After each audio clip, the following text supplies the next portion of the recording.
going on, guys? Today we're going to go ahead and try and change the oil on a 2004 Honda CBR600 F4i. So we're going to get a couple pieces ready and we're going to get everything set up. I don't have actually the ramps to pick this guy up, so I'm going to make a makeshift one. I'm getting in from the attic over here. We're going to go ahead and use some ratchet straps. I'm going to put those guys on there, ratchet it up, and change the oil. A couple things you're going to need: torque wrench, a 12mm, preferably a 6-point. You can do with a 12-point on there. You will also need a 17mm for the actual oil filter. If you have the K&N filter, guys, it'll work just perfectly fine. I'm going to use an extension to get to the oil filter itself, just standard 3/8 extension. And then you also need one of these bad boys, old trusty Craftsman 3/8 drive on there. Alright, so we're back. So one of the things I forgot to tell you guys are going to need an oil pan down here. Essentially what I ended up doing is I got onto one of the beams up at the top, put a big old chain down there, got some ratchet straps, as you can see here. Just kind of hooked it up there, and then the way I did it is I put it on over here to the pedal seats right there and right there, and then just ratchet it up. So one of the things you want to be careful with is when you bring this guy back down, bring it back down first to where the side of the kickstand, because if you bring it over to the other side, it's going to tip it over on there. Alright, so the next thing you want to do is you want to take your 12mm socket. So you're looking at the motorcycle like that. You're going to kind of go here, check the kickstand out, and then this guy right here, that's where you're going to be draining the oil from. So what you'll do is you'll go down here, you'll loosen it up. Remember, lefty loosey, righty tight. Found out that it's actually a lot easier to break it if you're not filming. And then what I like to do is push up on it while I'm releasing it. And then once I hear it bump, or feel it bump, like that, boom. Let all the oil drain out. Alright, so we're back. Most of the oil drained out. So next thing we're going to do is we're actually going to go ahead and get the filter. And what I did here, I don't know if you guys can tell, well, there's some fancy dancy aluminum foil. I just put a little bit of aluminum foil on the inside to keep it from making a big old mess on there. And we're going to go ahead and do the filter next. Alright, so we just took that filter off, just kind of unscrewed it. Probably don't want to fuck it up like I did. So you see that oil falling on that pipe right there? And it's going to make a pretty smell when I turn it back on. Once it heats up, I'll get a little bit of smoke coming out of that. And it'll have a nice pleasant smell to it. But anyways, so it was lightly tightened on there. You really don't have to do much. Just kind of let it open. And make sure you got your pan underneath there. You just kind of and loosen it there. Doesn't take much to break it off. And then just kind of pull it out. And that's what it looks like. Right, so one of the things you can do while you're waiting going on there, what you'll want to do is you'll want to put a little bit of this oil in there and just kind of, so what you do, you kind of put your finger in there a little bit of oil in there, and then just right around the O-ring. What you want to end up doing, just a little bit right there. Alright, you should be ready to put this bad boy back on. Alright, so you see that right there? So one of the things you want to do before you put it back on is make sure that this seal from the old one, which is this one, is on the old filter. Make sure it's not stuck there, because if it's stuck there, big problems are going to happen. Don't want that to happen. Alright, so what you're going to do is you're just going to put it in there. And kind of tighten it up there for a little bit.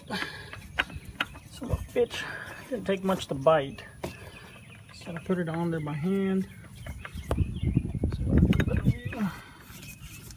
Alright, it's kind of hand tight now, so it's gonna be good. Alright, so bad news, guys. Unfortunately, I was not able to find a funnel, so we're gonna make do with what we got: a knife and a water bottle. We're gonna see if we can make one real quick. I think that'll work. Alrighty, gentlemen. So this is what we got. Took a standard old Nestle water bottle, cut the top off, just cut it off here, cut the bottom off, clip it off here. And what I ended up doing is just cutting an angle right here to where when you pour the oil in there, it'll work. And then just take slit it up here to where you're able to fold it up into a funnel style. If you want to, I guess you could tape it up here, make it easy. It's really up to you. But again, we're going to see if this works. If you guys see this in the video, it worked. If you don't, didn't work. So what you end up doing is you go right here and you take that little spigot out. And I think this is going to work for us. What do you think, guys? I don't know. We'll find out. Let me go ahead and pour some oil in there real quick. Before you do so, make sure you have your, down here, forgot the fucking name of the thing, drain plug, put back in there, and tighten your oil filter. Remember that torque wrench we had earlier? We're going to go ahead and use those. Torques, what I do is I tighten it, set the motorcycle down, put the oil in there, and then once it's on solid ground, if you have some solid ground, you're fine. Go ahead and tighten it to those foot poundages. But we'll see what happens. Let's go ahead and put the oil in there, guys. Did you see that little hole right there? See it right, let's see where if I can find it. Right there.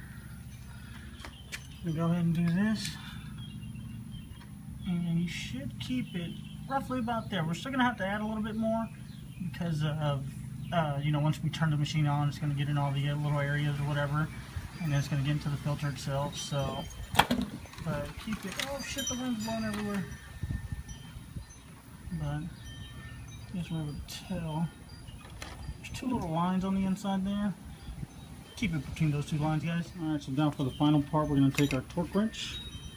Alright, so we're going to use foot-pounds because apparently we like complicated shit. We're going to go to 20 foot-pound torque on there. So what we'll do is I got on mine, we got an extension, or rather a reducer, 1/2 inch to 3/8. I'm going to take this bad boy off. Grab it off there. Attach it onto there. Clean up your mess, guys. Make sure you clean up your mess. I'm gonna get down here, and I've leveled everything off over here, so we're gonna, it's gonna be difficult to get to 20 foot-pound torque. So we're gonna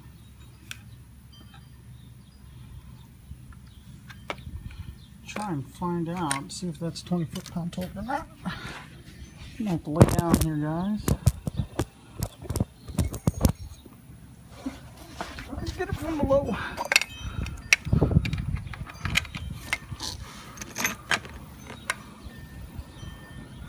There we go. It ain't much. It doesn't take much, guys. And then the next part, do the same thing with the oil filter. Again, take your 17, put this guy on the end.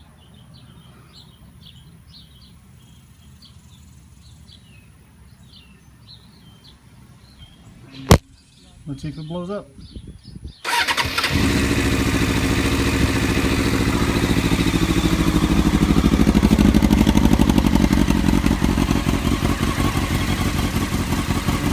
Let it idle for a little bit. You definitely don't want to give full throttle after you've done the oil change.